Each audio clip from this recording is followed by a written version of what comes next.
दामोदर जी, राजस्थान कोटा से। जय श्री राधा। महाराज जी, आपके चरणों में कोटि कोटि प्रणाम। महाराज जी, किसी भी प्रकार का संकल्प ज्यादा दिन तक नहीं हो पाता, जबकि संकल्प ऐसा हो जो हमेशा ताउम्र के लिए करो ही मत संकल्प, करो ही मत संकल्प। संकल्प विकल्प भगवान का होने दो, तुम तो बस साधन करते जाओ। नाम चल, तुम्हारा कहने का जो भाव है कि कोई नियम बहुत दिन टिकता नहीं है, यही तो कहना चाहते हो ना, कि हम जो कार्य शुरू किया तो कुछ दिन चला फिर छूट गया, कुछ दिन चला फिर छूट गया। ये हमारी मन की चंचलता और अंतःकरण की अपवित्रता का द्योतक है। जिसका मन चंचल और हृदय अपवित्र होता है, वो एक निष्ठा या एक नियम से बहुत काल तक नहीं चल सकता है। तो आप इसकी चिंता मत करें। 10 दिन चला, 10 दिन बाद फिर शुरू कर दो, फिर रुक गया फिर शुरू कर दो, तो एक दिन आएगा कि लंबा चलता जाएगा, फिर विघ्न पड़ेगा, फिर उसे शुरू कर दो। तो ये अविनाशी, जैसे आपने 100 बार राधा नाम लिया और इसके बाद छोड़ दिया 1-2 दिन, फिर आपको चिंतन में आया, फिर राधा नाम 100 बार लिया, तो 100 + 100 माइनस नहीं होगा। वो जो बीच का समय गया वो व्यर्थ चला गया, पर जो आपने साधन किया वो अविनाशी है। इसलिए नाम के सिवा हम अन्य किसी साधनों पर जोर नहीं देते। नाम ऐसा महामहिमा में साधन है कि अगर 99 तो फिर अगला 100 से शुरू होगा, 98 से नहीं। ये नाम की महिमा है। और अन्य साधन में जैसे आप 50 साल ब्रह्मचर्य रहे और 5 मिनट भ्रष्ट हो गए, तो 50 साल का ब्रह्मचर्य का गया हिसाब।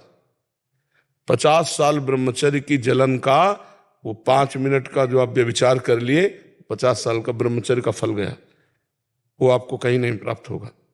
लेकिन 5 बार राधा राधा बोला है, फिर गलत रहे हो तो गलत का तुम्हें दंड मिलेगा, और वो 5 बार तुम्हारा सुरक्षित रखा है।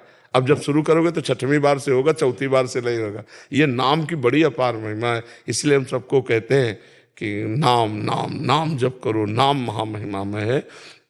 जो और साधन कर सको अच्छा है, लेकिन नाम को जरूर, नाम के बिना तो सब शून्य, सब बेकार है। आप पूरे जीवन सब साधनों को करते रहे, अपना बल रहा साधन कर, और अंतिम समय आपको संसार का कोई चिंतन आ गया तो गए ना। और जिंदगी भर राम कृष्ण हरि नाम भगवान का, तो अंतिम समय भगवान कहते हैं मैं उसका स्मरण बन जाता हूं उसका। अब अगला जो जन्म होगा बड़ा तब तेजस्वी तपस्वी ऐसे महापुरुषों के घर जन्म होगा, जहाँ जन्म से ही भक्ति के संस्कार मिलेंगे। तो हमें लगता है कि जो शास्त्र सम्मत बात है कि कलयुग में यज्ञ पूजा नाना प्रकार के और जो साधन है, इनकी प्रधानता नहीं है। कलयुग में हरेर नामयु हरेर नामयु हरेर नामयु केवलम कलौ नास्तेव नास्तेव नास्तेव गति अन्यथा। कलयुग में केवल भगवान नाम, केवल भगवान नाम, केवल भगवान नाम, इसी से द्वारा गति प्राप्त होगी, और कोई उपाय नहीं है। तो खूब नाम जप करो। अपूर्व जी, हरियाणा से। राधे राधे। राधे राधे महाराज जी, आपके चरणों में कोटि कोटि प्रणाम। महाराज जी, यदि आप पर भगवत कृपा बहुत ज्यादा हो पर भजन उतना ना हो, तो ये कृपा का उल्लंघन है क्या? नहीं तो भगवत कृपा कैसे जानोगे बहुत ज्यादा है? मतलब महाराज जी की घर बैठे बैठे ही मतलब इतनी मतलब भगवत कृपा के मार्ग में चलने में ऐसी ऐसी अनुकूलताएं हो रखी है। नहीं, आप अनुकूलता को भगवत कृपा में, अनुकूलता मतलब भगवत मार्ग पे चलने की, नहीं क्या अनुकूलता कि मतलब बैठे बैठे के नहीं, शब्द पर, आप शब्द पर ध्यान दो। आप कह रहे हो भजन ना हो, शब्द पर ध्यान दो। आपका प्रश्न है भजन ना हो लेकिन भगवत कृपा हो, तो भजन ना हो भगवत कृपा हो। भजन ना होगा मतलब उतना भजन ना हो कितना? कि मतलब दिन रात भजन में लगे रहे। हाँ दिन रात में, लेकिन प्रयासरत तो है ना। हम दिन लक्ष्य तक पहुंचने के लिए प्रयासरत तो है ना, क्योंकि कृपा को हम कभी अनुकूलता में नहीं तोल सकते। अनुकूलता की ये नहीं, शब्द है ना, भजन ना बनता हो और भगवत कृपा हो, तो फिर भगवत कृपा का स्वरूप क्या है? भजन ही तो है ना, सिर्फ भजन है। भगवत कृपा का स्वरूप सिर्फ भजन है, केवल भजन है। ये तो पुण्यों से प्राप्त होते हैं, यश कीर्ति रुपया पैसा लड़का बच्चा सब अनुकूलता, ये पूर्व की तपस्या और पुण्य से प्राप्त होते हैं। इसका भजन से कोई लेना देना नहीं। नहीं तो देखो पापी लोग भी हैं, कोई भजन नहीं करते, लेकिन पूर्व का पुण्य है। सुतदारा धन लक्ष्मी पापियों के घर होए, संत समागम हरि कथा तुलसी दुर्लभ तो भजन हो रहा चकाचक, यही हमारी श्री जी की कृपा है। और भजन नहीं हो रहा तो अब कृपा फिर शब्द कहने में हमें संशय लगेगा। महाराज मतलब दिन रात वो कृपा के अनुकूल दिन रात भजन नहीं। हाँ, ये हम तुम्हारी बात सम्मान करते हैं कि हमें जैसा भजन होना चाहिए वैसा नहीं होता है, हमें और अधिक भजन चाहिए, तो ये भगवत कृपा पहुंचा देगी वहां तक। आप अपना प्रयत्न और भगवत कृपा दोनों का सहारा लें। केवल भगवत कृपा का सहारा शब्द कह के बैठ गए प्रमाद स्थिति में तो बात नहीं बनेगी। अपना प्रयास और फिर भगवत कृपा, तो उससे भजन की पूर्णता हो जाएगी। हम बार बार नाम को भूलते हैं, तो बार बार उसका स्मरण करें, बार बार स्मरण करें, तो इस अभ्यास से हमारे मन पे नाम अंकित हो जाएगा। जब कुआं में बड़ा भारी सिल रखते थे ना और पानी उससे घसीटते थे, तो करत करत अभ्यास के जड़मत होत सुजान, रस्सी आवत जात ही सिल पर होत निशान। तो ऐसे मन पर निशान हो जाए, राम राम, राधा राधा, कृष्ण कृष्ण। तो ऐसे हमारा मन स्वयं नाम जप करने लगेगा, हम अभ्यास करते रहें, और जब मन से भजन होने लगेगा फिर निहाल हो जाता है जीव, क्योंकि करना नहीं पड़ता ना, होता है। और जब होता है तो फिर आनंद में तो कभी रोने लगता है, कभी नाचने लगता है, कभी एकदम कृतकृत्य हो जाता है। बड़ा भजन का सुख है। हाँ महाराज जी, प्रारब्ध को मिटाया नहीं जा सकता। है? प्रारब्ध को मिटाया नहीं जा सकता। नहीं मिटाया जा सकता है, लेकिन प्रारब्ध को मिटाने चले तो भगवत प्राप्ति रुक जाएगी। तो जरूरी भगवत प्राप्ति है या प्रारब्ध मिटाना? मान लो ये रोग है, अब इसको मिटाने चले तो शरीर पूरा हो जाएगा, भगवत प्राप्ति हो नहीं पाई तो फायदा क्या हुआ? तो प्रारब्ध भोग लेते हैं, भगवत प्राप्ति कर लेते हैं। तो भजन भगवत प्राप्ति के लिए होगा, और भजन का आनंद मिलनेगा तो ये शारीरिक दुख हमको परेशान नहीं करेगा। तो हमारा काम ये भी प्रारब्ध भोग का भी हो गया और भगवत प्राप्ति भी हो गई। जिनको भजन से भगवत प्राप्ति नहीं करनी, वो उतना भजन कर ही नहीं सकते जिससे प्रारब्ध मिटे। और जो प्रारब्ध मिटाने की क्षमता रखते हैं वो प्रारब्ध मिटाना नहीं चाहते, क्योंकि भगवत प्राप्ति करना चाहते हैं। इसलिए बड़े बड़े संतों को शारीरिक प्रारब्ध भोग भोगना पड़ता है। जी लविश जी, महाराज जी राधे राधे। गुरुदेव, गृहस्थी में अहंकार का कोई स्थान है क्या? ऐसे ही गृहस्थी चल सकती है? अहंकार का स्थान? महाराज जी, अहंकार जब दो जनों में अहंकार आ जाता है तो कटु वचन निकल जाते हैं। अहंकार का तो कोई स्थान कहीं भी नहीं है। उत्तम जीवन व्यतीत करने के लिए निरहंकारता ही आवश्यक है। अहंकार तो कष्ट देने वाला ही होता है। उत्तम जीवन जीने के लिए गृहस्थी में नाथ सकल संपदा तुम्हारी, मैं सेवक समेत सुत नारी।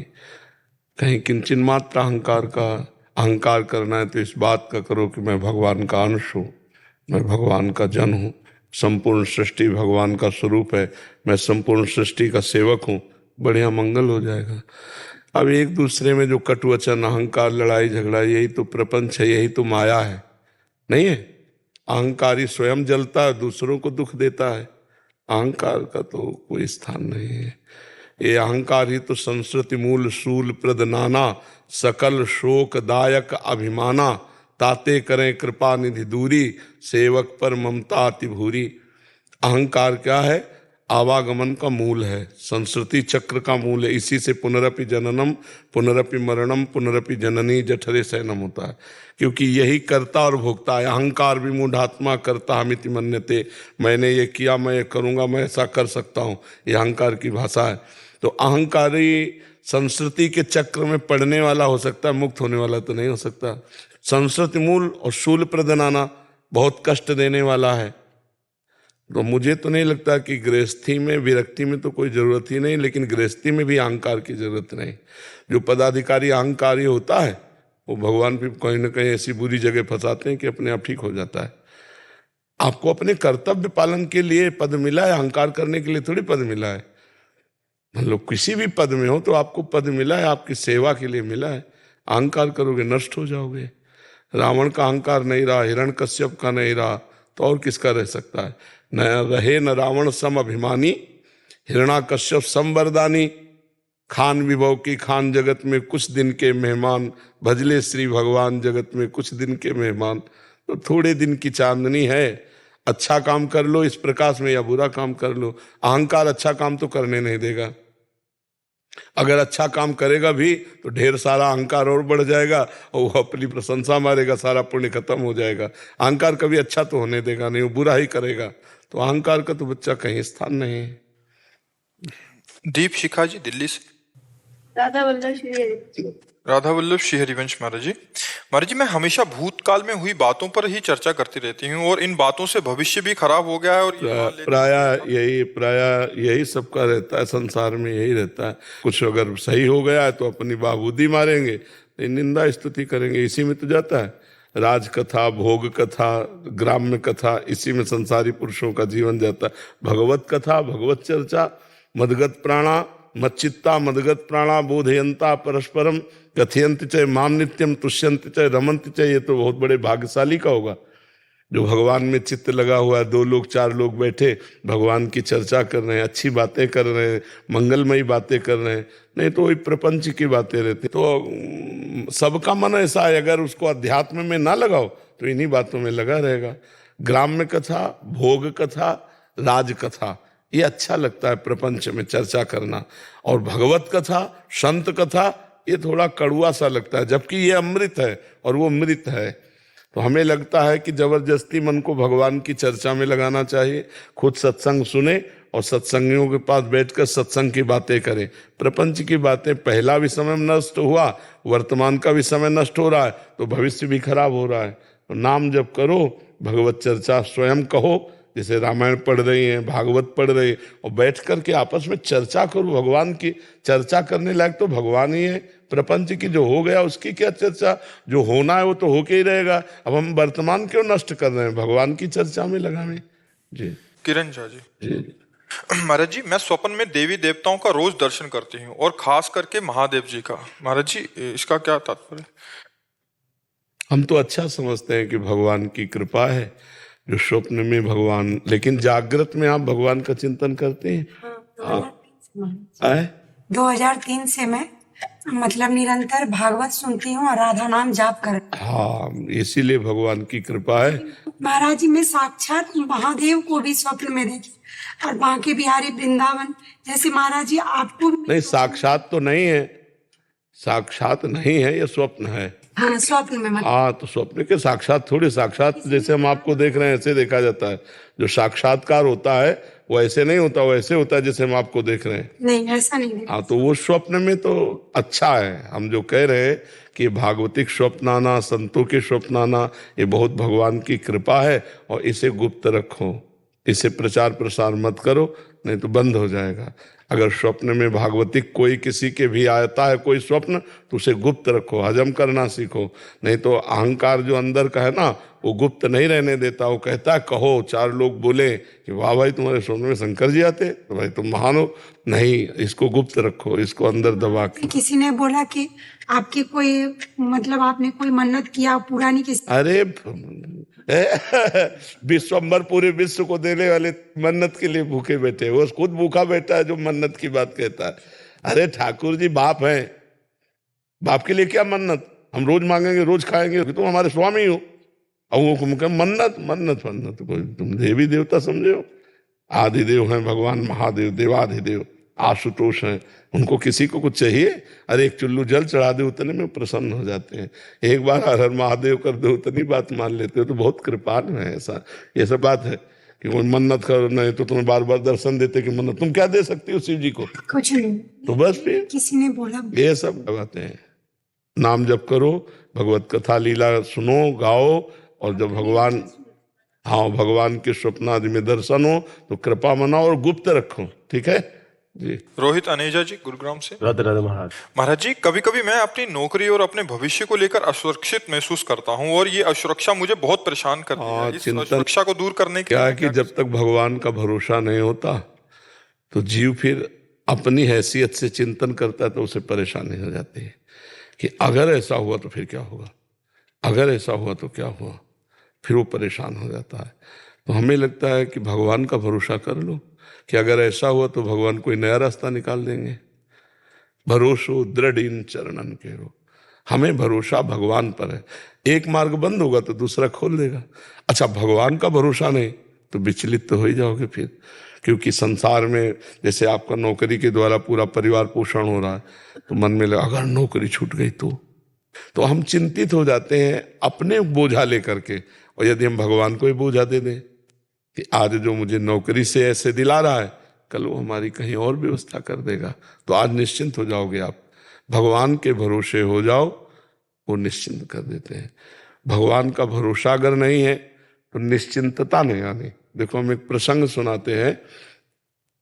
भीष्म पितामह जिस समय सेनापति बने, दुर्योधन के कौरव पक्ष के सेनापति, तो रोज 10,000 महारथी मारते थे। 10,000 महारथी भीष्म जी, महान धनुर्धर, लेकिन एक भी पांडव को खरोच नहीं आती थी। तो दुर्योधन जल जाता जब शाम के युद्ध का निर्णय सुने, बोले एक भी पांडव नहीं मारा गया। भीष्म जैसे सेनापति, एक भी पांडव नहीं मारा गया। तो उनके शिविर में जाकर के रोज इस बात के लिए झगड़ा करता। तो भीष्म जी भाव में आए, तो 5 बाण निकाल के रख दिए और कहा कल मैं यदि जीवित रहा तो 5 पांडवों का वध निश्चित समझो। और उनको पता था कि मैं जीवित ही क्यों रहूंगा, जिनके रक्षा में भगवान है, तो मैं समर्थ नहीं रह पाऊंगा कि पांडवों को मार दूं। पर ये रोज रोज कहता, तो उन्होंने, अब ये खबर फैल गई पूरे दोनों शिविरों में कि भीष्म ने प्रतिज्ञा की कल 5 पांडवों का वध होगा। इतने में द्रौपदी जी आ गई। बोले प्रभु सुना? बोले हाँ सुना कि 5 पांडवों के वध का उन्होंने 5 बाण निकाल लिए। द्रौपदी जी का अच्छा अपने दासी के कपड़े लाओ। भगवान ने दासी के वस्त्र पहने। द्रौपदी का आगे आगे चलो भीष्म पितामह के शिविर की तरफ, पीछे दासी आगे द्रौपदी। सब कोई समझ रहा है कि दुर्योधन अभी आशीर्वाद लेके गया है, 5 पांडव, तो किसी ने रोका ही नहीं। सीधे भीष्म जी के सामने गए। वो संध्या के समय जप कर रहे थे, जाके प्रणाम किया पितामह। तो उनको भी यही बात समझ में आई कि दुर्योधन की पत्नी आई है। दुर्योधन की पत्नी आई क्योंकि दुर्योधन अभी गया है कह करके। तो हम 5 पांडवों के वध का प्रण किया, तो प्रसन्न होकर बताया होगा, तो उसकी तो उनका सौभाग्यवती भाव। संध्या का समय था, तो द्रौपदी जी ने हटाया और कहा कि आप प्रण करते हो सौभाग्य उजाड़ने का और आशीर्वाद देते हो सौभाग्यवती भाव का, हम क्या माने कि कौन सा भीष्म सत्य है, सौभाग्य उजाड़ने वाला या सौभाग्य देने वाला? भीष्म जी का माला छूट गया। उनका वो कहा जो तुम्हें यहाँ लाया है, क्योंकि इतनी चतुराई से तेरे को यहां तक इस समय पहुंचाना केवल उसी का कार्य है। भीष्म जी खड़े हो गए और देखा तो दरवाजे में दासी बने खड़े थे भगवान। भीष्म जी ने जब देखा तो कहा बेटी तेरे सौभाग्य को कौन उजाड़ सकता है? हम जैसे सैकड़ों भीष्म तो भी नहीं उजाड़ सकते, जिसका रक्षक ये गोविंद तुम्हारे लिए दासी बन के आया है तुम्हारे पद। तब भगवान से कहा मेरा प्रण तो तुम तोड़ दिए, लेकिन तुम्हारा भी प्रण तोड़ूंगा कल। तुमने कहा युद्ध में मैं अस्त्र ग्रहण नहीं करूंगा, और कल मैं गंगा का पुत्र नहीं कहूंगा अगर तुमसे अस्त्र न ग्रहण करा। तो भगवान ने कहा ये तो बात हो जाएगी, अपनो परण विसार भगत को पूर्व परण निभाऊं। फिर भगवान से कहा कि प्रभु अगर जीवित रहा तो मैं बाण संधान करूंगा पांडवों के ऊपर। तो आप ये करना कि जो ही मैं युद्ध क्षेत्र में जाऊं कल, तो सामने शिखंडी को खड़ा कर देना। शिखंडी आज भी मेरी दृष्टि में अंबा है, और मैं स्त्री पर कभी बाण नहीं चलाता। इतने में अर्जुन से कह देना मुझे बाणों की सैया पे सुला दे। अब भगवान लौट करके आए तो देखा पांडव चैन से सो रहे हैं। तो पांडवों को जगाया, उनको भीष्म प्रतिज्ञा की है 5 पांडवों को मारने की। बोले हाँ पता है। बोले तुम चैन से सो क्यों रहे हो? बोले जिसके तुम रक्षक हो तो चैन से हम सोए, आप खुद व्यवस्था करो। तो समझ रहे हो ना, अगर भगवान का भरोसा है तो चैन से सोओगे, वो व्यवस्था खुद कर देंगे। और भगवान का भरोसा नहीं तो अपनी परेशानी अपनी जिम्मेवारी लेने पर हम परेशान हो जाएं, क्योंकि हम मनुष्य हैं।